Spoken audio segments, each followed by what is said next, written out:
Hi, thanks for gardening with me. I'm Melissa, and today I'm going to be dividing these iris that I just dug up and the daylilies, cleaning them up and giving them a home in the garden.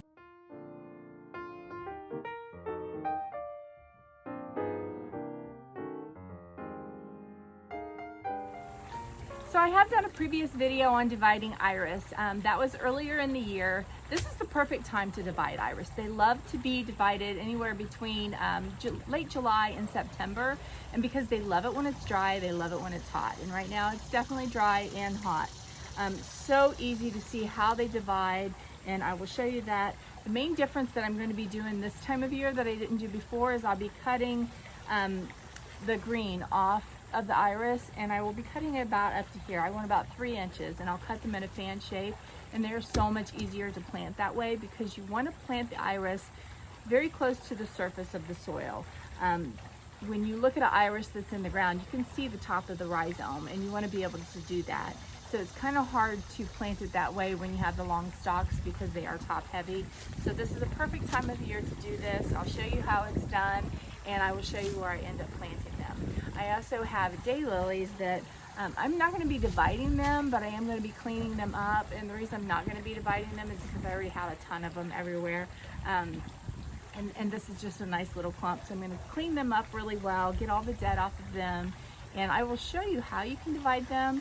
And it's so easy. I mean, you just have to take a knife and just cut right through it, or a spade, cut right through it. They're very forgiving. And I don't think I'm going to get any more flowers off of them this year anyway, so no harm, no foul there. But I'm going to show you how to go ahead and divide this iris, and it is so easy. A lot of times you can just actually pull them apart.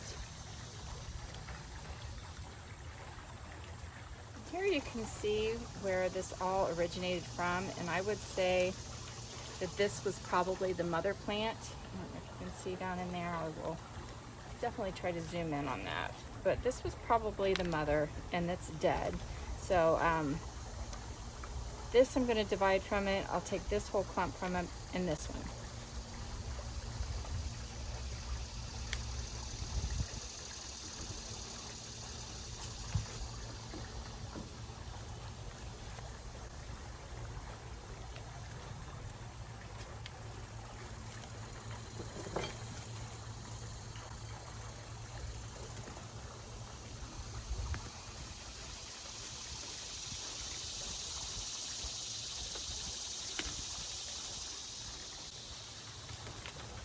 There we go.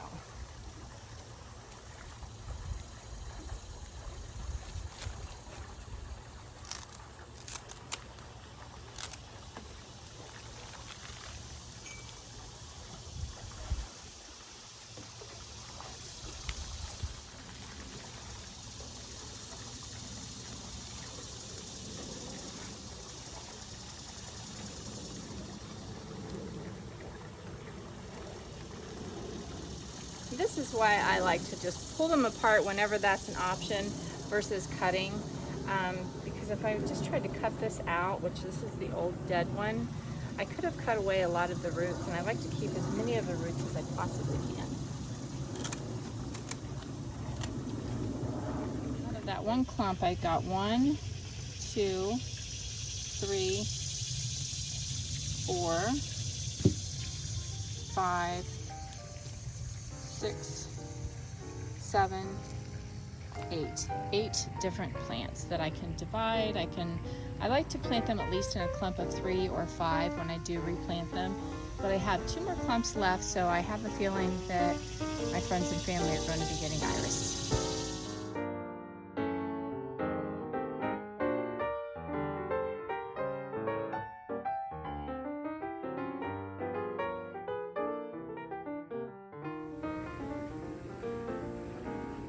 So as you can see here, I got quite a few iris out of that one clump. I count 22. So if I plant them all in groups of 3 or 5, I should still have quite a few places to put these out in my yard and give away to friends. So daylilies are another one of the plants that come up on rhizomes. If you can see that. And so there are bulbs, there's rhizomes, there's corms, there's all kinds of different root type systems, but this is a rhizome, and the rhizomes they spread out like this. And that's how the daylilies do. And they also have the roots that come from them. So if I were going to divide this daylily, I would look down in there, and I will zoom in on this because you can see where the plant naturally wants to be divided. So you can just kind of look down in there and see where it would naturally want to separate. And my goodness, out of this whole thing, I could probably come up with probably 15 different clumps of daylilies. Now, daylilies are different than the irises, where the daylilies will just continue to bloom and bloom off of one clump, whereas the irises will not rebloom off of the same stem twice. So you don't have to worry about that when dividing these. Like I said, just look down in there for the natural places that it wants to separate. Irises, you can pull them apart by hand. Daylilies, sometimes you just need a knife or a shovel to get down in there and to separate it. But see, this has got some fresh new growth on it there. So what I'm going to do is go ahead and clean this plant up. You can see it has a lot of dead on it. It was being kind of crowded where it was. So I'm going to cut away all the dead, and I'm going to give it a good soaking of water, and then I'm going to go ahead and plant the whole thing.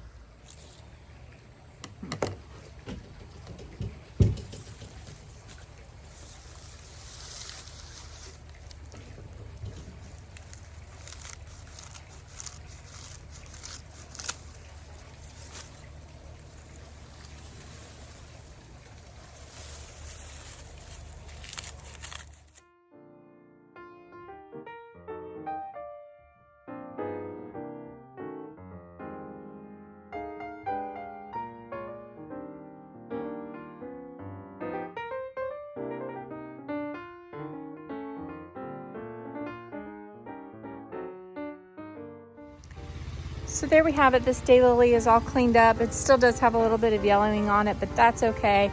I am going to go ahead and keep this all in one nice clump, and I will show you where I plant it.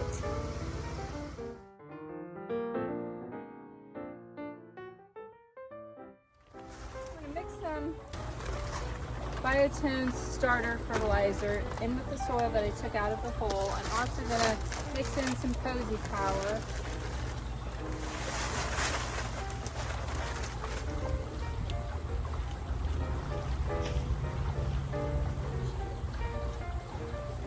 That together, and then that is what I am going to fill back inside of the hole.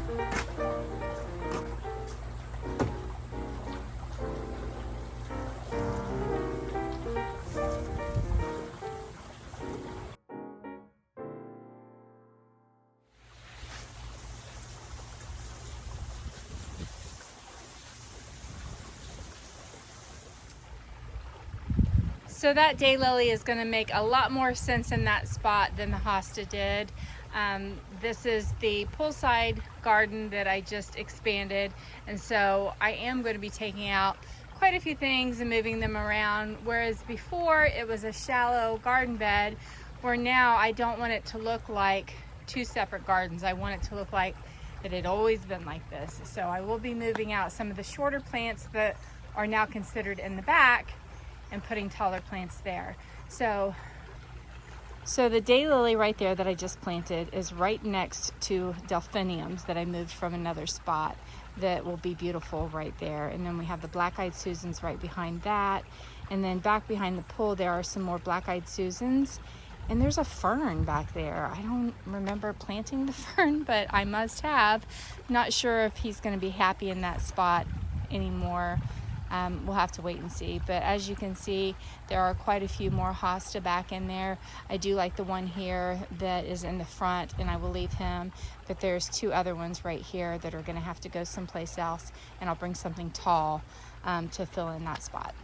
So this is the spot I'm going to be planting the iris, and planting iris next to a tree stump is really a good idea because it doesn't need to be planted deep, so it's not going to interfere with any of the root system.